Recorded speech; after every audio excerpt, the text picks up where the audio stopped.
요즘 참 언론에 굉장히 많이 나오죠. 그러니까 자연계열에 뭐 건대를 갈 정도의 학생이 정시 모집에서 교차 지원을 했더니 연세대 경영학과 갔다. 그래서 이제 이 자연계열 학생들이 굉장히 이제 그 정시에서 유리했다. 이렇게 나오죠. 근데 역으로 얘기하면 이제 수시 모집에서도 그만큼 이제 문과 학생들 같은 경우는 수능 최저를 맞추기가 되게 힘들었다라는 거죠. 고대 학업부 수형 같은 경우는 수능 최저가 4합7이죠. 제가 이따 수능 최저를 갖다 분석을 한번 해드리겠지만 확률과 통계를 지원한 학생들의 수능 최저를 갖다 맞추기가 만만치 않았죠. 작년에 자유전공학부에서 수시에서 정시로 2월된 인원이 뭐 1명이었나 2명이었나 이것밖에 없었는데 올해는 얼마나 생겼냐면 20명이나 생겼죠. 이렇게 이제 수시 2월이나 그 수시에서 정시로 2월되는 이런 인원이 생기는 학생들 같은 경우에는 바로 이제 절대적인 것이 바로 뭐냐면 바로 이제 수능 최저를 못 맞춰서 이런 현상들이 많이 생겼죠. 자, 이제 연대 같은 경우에도 가기가 굉장히 힘들죠. 연대 같은 경우 인원도 적은데 경쟁률은 높고 이러니까 이제 연대가 이제 사실은 서울대보다도 가기가 더 힘들다라는 이야기들을 많이 하시죠. 근데 제가 이제 계속 지난번에도 말씀드렸지만 저희가 연세대학교에 합격한 학생들 중에서는 일반고 2.4등급인데 어디였냐면 연대 하스에 붙었죠. 지방 일반고 학생입니다. 근데 왜 연대 이렇게 하스에 합격을 할 수 있었냐라고 본다고 하면은 연대 하스에 대한 경쟁률이 요번에 한 8대1 정도 되었나요? 이 정도 됐는데 1단계에서 2.5배수를 뽑죠. 인원이 많죠. 107명이나 뽑으니까 1단계에서 2.5배수 안에 들고 수능 최저를 맞추면 수능 최저를 충족을 하면은 요번에 대부분 다 붙었죠. 왜냐하면 연대 하스 전형에서 요번에 수시에서 정시로 2월된 인원이 무려 21명이나 나왔습니다. 21명이나 나왔다라는 이야기는 바로 뭐죠? 물론 이제 중복 합격이 돼서 충원도 있었지만 그만큼 수능 최저를 못 맞춘 학생들이 많았기 때문에 바로 1단계만 통과하고 수능 최저를 맞추면 대부분 다 합격을 하지 않았나 이렇게 판단이 됩니다. 그렇기 때문에 학생들이 그러니까 이렇게 이제 지원 전략을 짤 때 바로 이제 수능 최저 충족률, 그죠? 그 다음에 여기서 이제 수시 2월과 저런 수능 최저 충족률을 갖다 알면 내 학생들의 지원 전략을 짜는데 굉장히 큰 도움이 되지 않을까 이렇게 생각이 듭니다. 그래서 오늘은 이제 요 스카이 수시 2월과 수능 최저 충족률을 알면 수시 지원 전략이 나온다라는 이제 테마를 갖고 제가 한번 학생들의 가장 이제 힘든 문과 학생들 같은 경우는 확률과 통계죠. 확률과 통계에서 금년도 수능에서 1등급, 2등급, 3등급 비율이 과연 확률과 통계를 지원자 중에서 몇 %가 됐는지를 갖다 한번 좀 분석을 해드릴까 합니다. 그래서 결국 왜 문과 학생들이 이렇게 어려울 수밖에 없었는지에 대한 것을 갖다 한번 이렇게 제시를 해드리고요. 이걸 통해서 그 다음에 이제 고려대학교에서 각 학과별로, 그죠? 수시에서 정시로 2월된 수시 인원, 2월 인원이 얼마였는지, 이런 것들을 보면 이제 판단이 되시겠죠. 뿐만 아니라 이제 서울대나 그 다음에 연대에서, 물론 서울대는 수능 최저가 없지만요. 그래도 이제 서울대 같은 경우도 이제 충원 인원이 나오는 것은 바로 이제 뭐 의대하고 다른 데 의대하고 이게 중복 합격이 됐다든지, 그 다음에 서울대학교 비인기학과가 다른 학교 인기학과가 되면 다른 학교 인기학과를 간 사례가 있으니까 이런 부분들은 이제 서울대를 참조하시면 될 것 같고, 연대 같은 경우에는 이제 하스에서 21명이 나왔다는 얘기는 수능 최저를 못 맞췄기 때문에 연대 활동 우수형이 이제 수능 최저가 올해 최초로 생겼죠. 그렇기 때문에 이런 수능 최저가 어떻게 적용됐는지, 그래서 이런 전략을 갖다 보시면 내가 지원할 수 있는 학과에 대한 전략이 나오지 않을까 생각이 듭니다. 그래서 오늘은 이런 내용들을 갖고 좀 한번 자세히 분석을 한번 해드리고자 합니다. 우선 보세요. 2022년도에 수능 응시 인원을 보면 재학생이 36만 명이죠. 70%에 해당하죠. 졸업생은 얼마였냐면 13만 4천, 26.4%였고, 검정고시가 이제 14,277명, 그래서 2.8%였죠. 이 중에서 이제 학생들이 이제 선택한 이제 수학을 보면은요, 48만 3,620명 중에서 확률과 통계를 갖다 선택한 학생이 전체 응시자의 53.2%인 25만 7천 명대였고요. 미적분은 38.2%인 18만 4천 명대였고, 기하는 8.6%인 41,546명이었습니다. 이제 가장 문제가 된 게 바로 이제 수학이었죠. 그래서 이제 수학에 대한 2022년도 수학의 1등급 비율을 보면 1등급 비율 중에서 미적분이 차지하는 비율이 87.39%였고요. 그 다음에 기하가 차지하는 비율이 6.81%였고, 확통이 차지한 확률과 통계가 차지하는 비중이 5.8%였습니다. 2등급을 보면은 미적분이 차지하는 비율이 75.22%였고, 기하가 차지하는 비중이 11.38%였고, 화통이 차지하는 비중이 13.4%였죠. 3등급까지 보면 미적분은 63.91%, 그 다음에 기하는 3등급에서는 기하가 12%, 화통이 24.09%였죠. 자, 이걸 갖고 저희가 한번 추산을 한번 해봤습니다. 1등급에서 1등급 비율 4%는 수학 응시자 중에서 19,345명이었죠. 이 19,345명 중에서 미적분이 87.39%였으니까 16,905명이었고요. 기하는 6.81%로 1,318명이었죠. 그 다음 확률과 통계는 5.80%로 1,112명이었습니다. 2등급은 33,853명이었는데 미적분은 75.22%로 25,464명이었고 확률과 통계는 13.40%로 4,536명이었습니다. 기하는 11.38%로 3,853명이었습니다. 3등급은 38,690명이었죠. 여기서 미적분은 63.91%로 24,727명이었고 확률과 통계는 24.09%로 9,320명이었고 기하는 12%로 4,643명이었습니다. 자, 이렇게 되죠. 여기서 확률과 통계 1등급 인원수가 1,112명, 그 다음에 2등급 인원수가 4,536명, 3등급 인원수가 9,320명이었습니다. 이것을 바탕으로 해서 한번 비율을 보면 아까 1등급 인원수가 1,112명이었죠. 1등급 비율은 확률과 통계를 지원한 25만 7,466명 중에 1,112명이었기 때문에 그 비율이 0.43%밖에 되지 않습니다. 2등급 인원수가 얼마였죠? 4,536명이었죠. 2등급 비율은 25,466명 중에 4,536명이었으니까 1.76%입니다. 그러면 2등급까지 누적 퍼센트가 얼마죠? 전체 2. 얼마가 되죠? 2.17%밖에 되질 않죠. 3등급 인원수가 9,320명이었죠. 그 3등급 비율은 25만 7,466명 중에 9,320명이었으니까 3.61%. 그러면 아까 2.19%에다가 3.61% 더하니까 얼마가 되죠? 별거 따져보면 얼마? 5.9% 정도까지만이 얼마였냐면은 3등급이었다는 얘기죠. 그러니까 확률과 통계 지원자 중에서 5.9% 정도까지만이 3등급이었다라는 겁니다. 그렇다 보니까 문과 학생들이 수능 최저를 맞추는 게 굉장히 어려울 수밖에 없는 구조였죠. 그래서 고려대 학업부 수형의 입문, 학업부 수형은 4기합 7이죠? 4기합 7을 갖다 선택한 학생이 2022 수능에서 수능 최저를 맞출 확률은 전체 응시의 0.85%밖에 안 된 겁니다.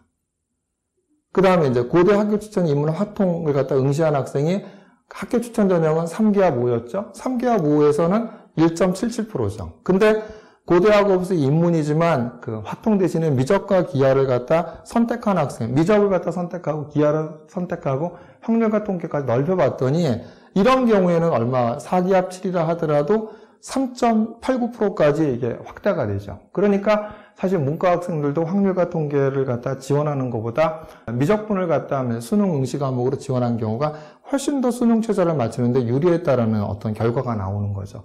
이만큼 이제 확률과 통계를 지원한 학생들에 대한 수능 최저가 굉장히 어려웠다라는 겁니다. 의학 계열이나 수능 최저에 대한 부분 다음번에 말씀을 드리고요. 대략 이 정도의 포지션이었고요. 자, 그러다 보니까 이제 뭐가 됐냐면 고대 정시위원회 수시 2월된 인원을 보면은 자, 작년에 한 명도 없었죠. 자유전공학부에서. 근데 올해 얼마나 생겼죠? 문과에서 20명이나 생겼죠. 경제학과 작년에 한 명이었는데 올해 수시에서 정시로 2월된 인원이 12명이었죠. 영어영문학과 작년에 6명이었는데 올해 12명 됐죠. 정치외교학과 작년에 3명이었는데 올해 10명이나 생겼죠. 경영대학도 작년에 3명이었는데 8명이나 생겼죠. 이런 것들이 바로 수시에서 정시로 2월된 인원이 작년보다 대거 늘어난 문과 쪽에서 이런 현상이 벌어졌죠. 그 다음에 이제 그 다음에 이제 자연계열을 보면 자연계열은 작년에 16명인데 19명, 28명인데 13명. 오히려 전기전자공학은 좀 줄었죠. 그래서 이제 아무래도 이런 데 같은 경우에는 수능 최저를 못 맞췄다기보다는 수능 최저를 못 맞춘 경우도 있지만 다른 학교에 충원을 해서 이제 빠져나간 경우가 되게 많이 있었겠죠. 특히 이제 작년과 같은 계열적 합평 같은 경우에는 이제 많이 빠져나갔기 때문에 이제 그런 현상들이 일어나지 않았나 생각하고요.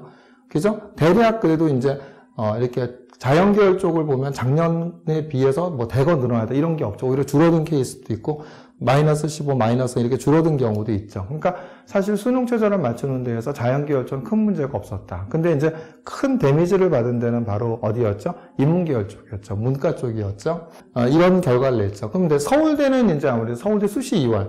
치의학과가 3명 나왔고 약학과가 2명 나왔고 수의학과가 1명. 서울대학교가 아마 1, 2차 충원까지 하고 8명인가 충원까지 되는 것 같은데 그래도 수시에서 정시로 2월된 인원이 3명이나 나왔죠. 그러니까 서울대 치의학과 3명, 약학과 2명, 수의학과 1명씩이 나왔다는 이야기는 뭘 뜻하는 걸까요? 바로 이제 뭘 뜻하냐면 저런 학과들에 대한 합격한 학생들은 의대가 되고 수의학과가 되고 의대로 갔겠죠. 의대가 되고 치대가 되면 의대로 간 학생들이 많았다는 얘기죠. 그래서 이런 이제 치의학과나 약학과, 수의학과도 이렇게 수시에서 정시로 2월된 인원이 생겼다. 그 다음에 이제 전기정보공학도 3명이 있었고, 식물생산과학도 3명, 산림과학부도 2명, 생명과학부 2명, 조경지역 시스템공학 2명, 조선해양공학과 2명, 화학생물공학부도 2명 있었고, 소비자학 1명 있었고, 수리과학부 1명 있었고, 식품동물생명공학 1명 있었고, 식품영양학과 1명 있었고, 원자핵공학과 1명 있었고, 의료학과 1명 있었고, 지리교육과 1명 있었고, 화학교육과 1명 있었고, 화학부 1명 있었다. 이렇게 돼 있죠. 볼 때 이제 서울대 같은 경우는 분명합니다. 그러니까 서울대 같은 경우는 인기 있는 학과에서 낸 경우, 이렇게 수시 2월이 생긴 경우는 제가 볼 때는 아마 대부분 아마 의학계열 쪽에서 합격을 했기 때문에 생긴 걸 거고, 그 다음에 대한 부분들은 이제 인기학과가 아닌 학과들을 보면 이제 극명하죠. 인기학과보다는 비인기학과가 더 많죠. 이런 데들 같은 경우에는 이제 서울대학교는 이제 지원해보자는 전략으로 서울대학교 비인기학과를 넣고, 연대나 고대나 카이스트나 이런 데에서 이제 합격한 학생들이 있으면 이제 그쪽으로 빠져나간 경우가 아닌가 생각이 됩니다. 그래서 이런 서울대학교에서 2월된 인원들을, 학과들을 잘 보신다고 한다면 서울대 지원 전략이 잘 나오겠죠. 그래서 서울대는 1단계에서 2배수이기 때문에 2배수 안에만 비교과를 잘 만드시고, 그 다음에 이렇게 수시가 2월 된다고 한다면, 이거는 이제 지원했던 학생들이 대부분 다 합격을 한 거기 때문에, 그죠? 요런 학과들을 갖다 눈여겨보셔갖고 지원 전략으로 작성하시는 것도 도움이 되지 않으실까 생각이 듭니다. 아까 제가 서두에도 말씀드렸지만, 연세대에서 수시 2월 된 인원을 보면 하스가 21명이나 있죠. 그 다음에 경제학부 14명 있었고, 전기전자공학 11명 있었고, 경영학과 9명이고, 융합과학공학부, 이제 ISE죠. 융합과학공학부에서 9명이나 나왔습니다. 그러니까, 연대 국제학부, 국제학 계열, 그래서 연대 언더우드 대학의 이제 언더우드는 자체는 특기자인 거고, 연대 언더우드 국제형의 이제 바로 하스하고 ISE에서 하스는 107명인데 21명이나 이제 수시 2월이 나왔고, ISE는 51명인데 9명이나 이제 수시 2월이 나왔죠. 이 얘기는 뭐냐면 이제 아무래도 국제형 쪽에 있는 학생들이 수능 최저를 못 맞춘 경우가 굉장히 많았기 때문에, 이거는 제가 작년에도 분명히 얘기했었을 겁니다. 작년에 1년 전에 제 유튜브를 보시면 아마 하스나 이런 쪽에서 수능 최저가 생겨서 수능 최저가 못 맞출 학생들이 굉장히 많을 거다. 이런 말씀을 드렸죠. 그래서 저희 같은 경우 일반고 2.4등급도 1단계 들었는데 수능 최저를 맞추니까 최종 합격을 한 겁니다. 사실 전국에 있는 외고나 국제고 애들이 하스에 얼마나 많이 늦습니까? 그죠? 그런데도 거기서 2등급 때부터 다 늦죠. 근데 일반고 2등급 중반인 학생이 2.4인 학생이 하스에 붙었다라는 이야기는 비교과가 되게 우수해서, 비교과를 잘 우수하게 만들어서 1단계 합격자가 된다고 한다면, 1단계 합격자만 된다고 한다면 충분히 뭐가 될 수 있다? 이렇게 이제 합격에 대한 영광을 누릴 수 있다. 연대가 사실 서울대보다 더 어렵다는 얘기를 계속 아까 서두에서 말씀드리지만 그런 얘기를 하죠. 근데 연대 하스나 ISE 전형은 뭐가 되냐면 이제 네이버에 있는 나무위키에 가서 찾아보시면 뭐가 나오죠? 연대 언더우드 국제대학 소속 학생이 서울대 일반, 신촌 캠퍼스의 타 단과대의 전공으로 전과는 다 가능하다가 나와 있거든요. 그죠? 그렇기 때문에 내가 연세대를 가고 싶어 라고 한다면 연대 하스와 ISE를 갖다 잘 노려보시는 거죠. 여기는 경쟁률이 항상 10대 1을 넘어가지 않죠. 6대 1부터 7대 1, 8대 1, 요 정도의 경쟁률인 거거든요. 여기서 1단계 2.5배수 안에만 들고 수능 최저만 맞추면 그 다음에 충분히 합격을 할 수 있기 때문에 비교과를 잘 준비하셔서 이런 연대 하스나 IS에 준비하시는 게 답이 아닌가 생각합니다. 연대 국제형 같은 경우에 작년에 합격자 평균 보면 2.78등급이라고 나와 있죠. 그러니까 그리고 가장 낮은 내신 등급이 5.5 정도까지 국제형에서 합격한 학생들이 있거든요. 물론 여기서는 이제 5.5까지라는 거는 특목고 자사고겠죠. 합격자 평균 2.7이나 2.8, 2.74인가? 그랬던 것 같은데, 이런 합격자평이 있는 것도 물론 특목고 자사고 애들이 많아서 그렇긴 하죠. 그런데 충분히 일반고 2.4 등급도 합격한 학생들이 있다라는 겁니다. 그리고 수능 최저가 있기 때문에 그래서 제가 보기에는 연세대학교를 생각하시는 학생들 중에서 다른 활동 수영에 대한 인원들을 보면은 참 인원이 적죠. 인원이 적고 굉장히 내신 능력은 높고 그다음 거기다가는 이제 또 이제 그 특목고 자사고나 일반고 학생들이 많이 부딪히고 이런 어떤 경향을 나타내기 때문에 이런 인문사회 계열 쪽 학생들은 하스, 그다음 자연과학 계열 학생들은 ISE 이런 전형을 잘 노리셔서 연대 합격을 갖다 하시는 것도 연대 합격에 대한 영광을 갖다 전략을 짜보시는 것도 큰 도움이 되지 않으실까 생각이 듭니다.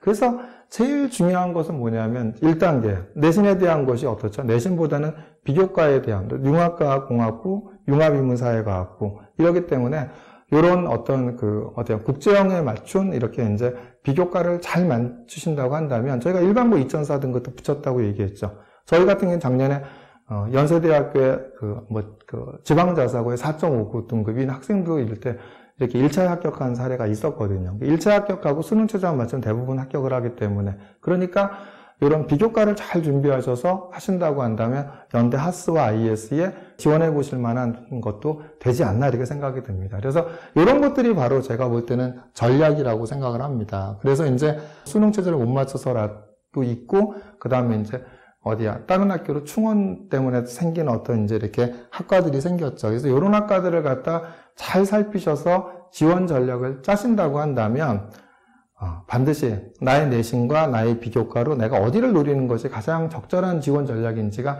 나오지 않을까 생각합니다. 그래서 항상 입시는 물론 매년 이렇게 같을 수는 없죠. 그런데 제가 볼 때 다른 학과들보다 제가 이제 하스하고 이제 융합과학 공학부를 얘기했다라는 것은 다른 학과는 변동성이 있죠. 올해는 저게 또 안 생길 수도 있지만 제가 생각하기에 하스나 융합과학 공학부는 일반 학생들한테 많이 알려지지도 않았고 또 특목고 자사 항상 제가 보기에는 제가 작년에 예측했듯이 이런 국제형 쪽에서는 수능 최저를 못 맞출 사례가 꽤 많이 나왔기 때문에 그죠? 꽤 많이 나왔기 때문에 제가 예측한 대로 저런 하스나 ISE가 올해 같은 경우 대거 이제 수시 이후로 나오지 않았나 생각이 듭니다. 그거는 올해도 마찬가지일 거라고 생각이 듭니다. 그렇기 때문에 이렇게 이제 입시 지원 전략을 짤 때 내가 좀 내신이 좀 부족해. 내가 이렇게 좀 부족하다 하더라도 비교과를 충분히 잘 채워서 이런 하스나 ISE에 대한 지원 전략을 짜보신다고 한다면 그것이 이제 합격으로 가는 지름길이 되지 않을까 이렇게 생각이 듭니다.